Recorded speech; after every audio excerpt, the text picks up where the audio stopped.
2025년 6월 2일 새벽입니다. 하나님 말씀은 창세기 49장 1절과 2절입니다. 야곱이 그 아들들을 불러 이르되 너희는 모이라. 너희가 후일에 당할 일을 내가 너희에게 이르리라. 너희는 모여 들으라. 야곱의 아들들아 너희 아버지 이스라엘에게 들을지어다. 하나님 말씀을 증거하겠습니다. 열왕기서를 보게 되면 이스라엘의 가장 악한 왕이었던 아합이 아람과 전쟁을 하기 전에 미가야 선지자를 불러가지고 묻습니다. 내가 승리할 것인지 말 것인지 이렇게 묻는 거죠. 근데 그때 그 선지자가 어디에 있었냐면 감옥에 있었습니다. 왜냐하면 하나님의 계시가 때로는 왕한테 좋은 계시도 있지만 그렇지 않은 것도 있거든요. 그것 때문에 이제 비상한다고 아합이 감옥에 가둬버린 것입니다. 그래놓고 또 아쉬우니까 전쟁하기 전에 물어보는 것입니다. 그래서 이제 미리 힌트를 주는 거예요. 가면서 아방한테 가서 좋은 말만 하라고. 그래야 왕도 기분도 좋고 그러면 당신도 풀려날 수 있지 않겠냐고 이렇게 종용하는 것입니다. 근데 이때 미가야는 거절을 하죠. 하나님이 내게 주신 그 진리의 말씀만 증거한다라고 이야기합니다. 왜냐하면 어떻게 매번 하나님의 말씀이 좋은 말씀만 있겠습니까? 또 심판의 메시지도 있을 수 있는 거죠. 오늘 이 본문은 자녀를 위한 축복장입니다. 근데 그 내용을 이렇게 잘 살펴보게 되면 뒤에 나오지만 그 축복만 있는 것이 아니고 그렇지 않은 말도 같이 섞여 있습니다. 만일 이것을 그 야곱 아버지가 이게 준비해서 한 말이라면 좋은 말만 골라서 했겠죠. 근데 그렇지 않거든요. 야곱의 입을 통해서 하나님께서 자녀들에게 선포한 거예요. 그렇기 때문에 그 선포 속에는 축복도 저주도 함께 들어 있었던 것입니다.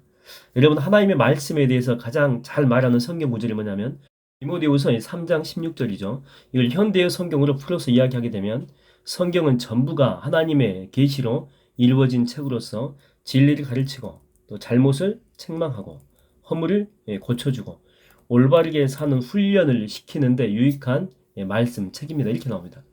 말씀이 우리한테 위로와 평안만 하는 것이 아니고 책망도 한다. 이게 포함되어 있다고 하는 것입니다. 여러분이 사울이 실패한 이유가 뭐냐면 하나님께 격려만 받으려고 했어요. 격려만. 사무엘을 통한 책망은 듣질 않습니다. 다윗이 반면에 승리한 이유는 뭐냐면 격려뿐만이 아니고 호된 책망도 함께 말씀으로 주의 진리의 말씀으로 받아들인 것이죠. 나단 선지자의 책망도 받아들이고 갓 선지자의 책망도 받아들입니다. 주님이 베드로에게 극도의 칭찬을 한 적이 있습니다. 휴양지였던 가이사랴 빌립보 아시죠? 이스라엘의 휴양지입니다. 이곳에서 주님은 제자들한테 질문을 합니다. 너희는 나를 누구라고 하느냐? 이 질문에 베드로가 정답을 이야기합니다. 주는 그리스도시요 살아계신 하나님의 아들이십니다. 그때 주님은 바요나 시모나 이를 내게 알게 한 이는 하나님이시다. 그러면서 극도의 칭찬을 해주고 천국 열쇠까지 주겠다라고 이야기합니다. 근데 바로 그 뒤에 또 뭐라고 이야기하냐면 사탄아 내 뒤로 물러가라. 너는 나를 넘어지게 하는 자다. 사탄이래요. 사탄. 똑같은 베드로를 향해서. 이렇게 극심한 책망도 하시거든요. 근데 베드로가 이 책망을 받고 삐지지 않았다라고 하는 거죠. 어떻게 주님 나한테 이럴 수 있습니까? 내가 지금까지 주님한테 한 게 얼마인데 이렇게 하면서 삐졌다면 그는 결코 수제자가 될 수 없었겠죠. 베드로는 둘 다 진리의 말씀으로 받아들인 것입니다. 갓 태어난 아이는 여러분 젖밖에 먹을 수 없어요. 그렇죠? 근데 장성하게 되면 거친 음식도 먹을 수가 있습니다. 아이들은 이 달콤한 것만 좋아합니다. 그러나 어린이 되면 쓴 것도 먹을 수가 있죠. 여러분 신앙인도 마찬가지예요. 달콤한 소리만 좋아하게 되면 그는 아직 어린 아이 신앙을 갖고 있는 거예요. 근데 책망을 듣고서도 오히려 주님께 감사할 수 있다면 그는 성숙한 신앙인이다 라고 하는 것입니다. 아버지가 호되게 야단을 치면서 그 아이를 막 훈계를 합니다. 근데 그것에 반응하는 아이가 좀 이상해요. 눈을 흘기기도 하고 이상한 소리를 내기도 하고 격하게 때려놓고 대들기도 하고 그래서 이상해가지고 아버지가 그 아들을 데리고 병원에 갑니다. 이 병원에서 이것저것 다 이렇게 조사하고 검사하고 이게 알아보니까 자폐증이 있다라고 하는 그런 진단이 내린 거예요. 그러면 여러분 더 이상 아버지는 야단치지 못합니다. 못된 행동을 해도 야단을 칠 수가 없어요. 병이 있기 때문에 그래요. 병. 아프기 때문에 그래요. 환자기 때문에 그렇습니다. 여러분 우리가 주님께 이렇게 책망을 받을 수 있다라고 하는 것은 어찌 보면 우리가 이게 건강하기 때문에 그래요. 책망을 받을 정도로 몸도 마음도 강건하기 때문에 그렇습니다. 말 경주를 보게 되면 이 기수들이 이렇게 달리면서 채찍으로 말을 세게 때리는 그런 모습을 볼 수가 있습니다. 우리가 볼 때는 불쌍하다 이렇게 생각이 들긴 하지만 근데 그렇게 때리는 이유가 뭐냐면 말이 가지고 있는 그 잠재력을 최대한으로 끌어올리기 위해서라고 하죠. 그러니까 지금보다 훨씬 더 빨리 달릴 수가 있는데 그 말은요 대부분의 말들은 여기가 좋사니 그런데요. 늘 이렇게 적전선에서 이렇게 만족한다라고 하는 거죠. 근데 기수는 알고 있어요. 기수는 이게 말의 능력의 전부가 아니다라고 하는 거죠. 그래서 채찍을 드는 것입니다. 혹시 여러분 이 말씀 가운데 하나님의 책망이 있습니까? 그럼에도 아멘 하십시오. 아멘. 그리고 주님을 끝까지 신뢰하고 받아들이십시오.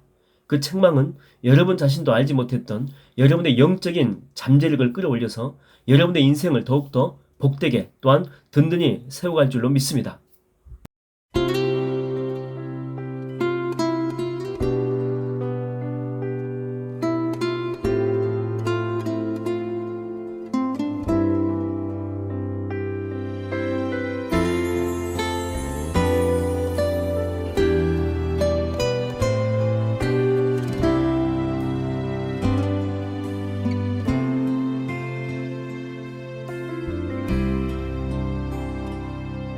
내가 걷는 이 길이 혹 굽어도는 수가 있어도 내 심장이 울렁이고 가슴 아파도 내 마음 속으로 여전히 기뻐하는 까닭은 하나님은 실수하지 않으심일세.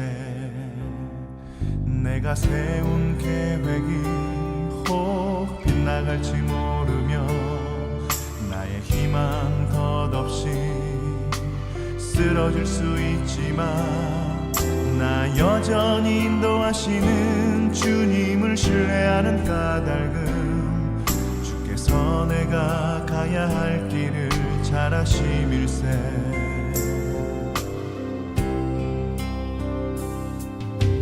어두운 밤 어둠이 깊어 날이 다시는 밝지 않을 것 같아 보여도 내 신앙 부여잡고 주님께 모든 것 맡기니 하나님을 내가 믿음일세.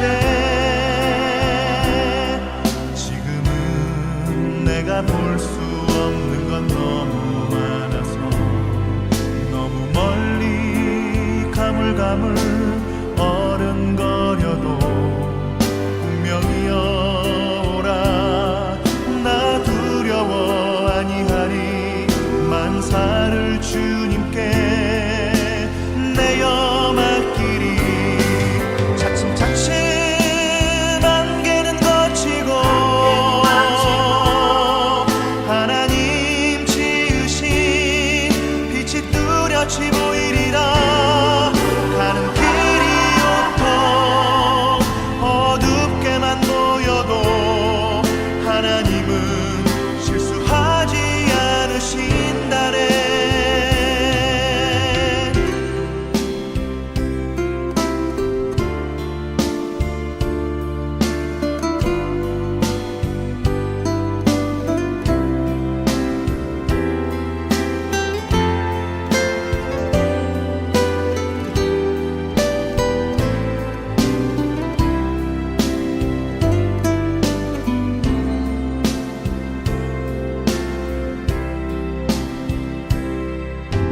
어두운 밤 어둠이 깊어 날이 다시는 밝지 않을 것 같아 보여도